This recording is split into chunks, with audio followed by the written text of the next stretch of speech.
Hi, welcome to another video. Today I'm going to talk about the 5 things I don't like about the Nikon 1J5. Number 1, the buffer size. The buffer size is frankly one of the disadvantages or the weakness of the Nikon 1. For this Nikon 1J5, actually for the continuous shot, you can take up to 20 frame per second, which is higher than any of Nikon top range DSLR. But compared to the buffer size, this is truly once you shoot it, it would take like ages for it to read the data to the card. So I think this is the one of the thing that Nikon got to look at if any of the later models for this type of range of camera. So basically you can see that you can shoot up to 60 frames per second. But frankly I feel it's very tough also because of the buffer size that for example you can shoot, but it takes ages for it to write to the buffer. You see the light, so it's still writing and you can't continue take any photos. So basically I think this coming to my second reason also of what I don't like about the Nikon 1J5 is the memory card. So I think the buffer size and the memory card also got some direct link on that, and because maybe for the Nikon want to make the compact size of the Nikon 1J5, it uses the micro SD card.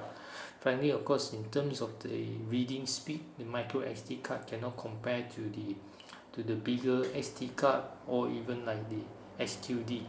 But frankly, I prefer the SD card. I believe for this size factor, the SD card can fit in, and also probably using a faster SD card may improve the buffer writing.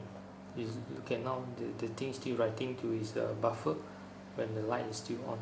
So of course up to a stage you still can shoot, but you may slow down the shooting.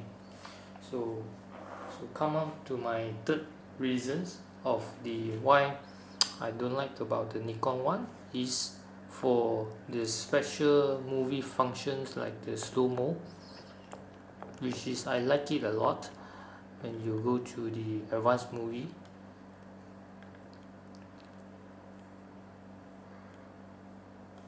The slow-mo,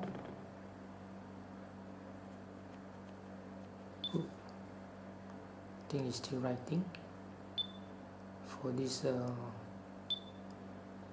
slow motion.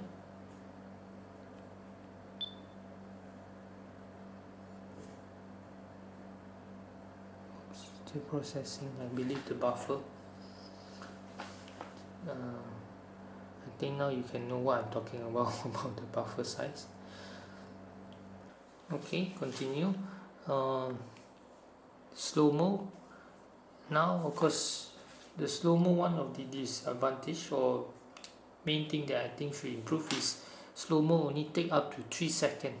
So but of course can choose around 120 400 frames per second or 1200 frames per second. But basically I think for these two the video quality wasn't good enough. So for 120 frames per second is using 720p format.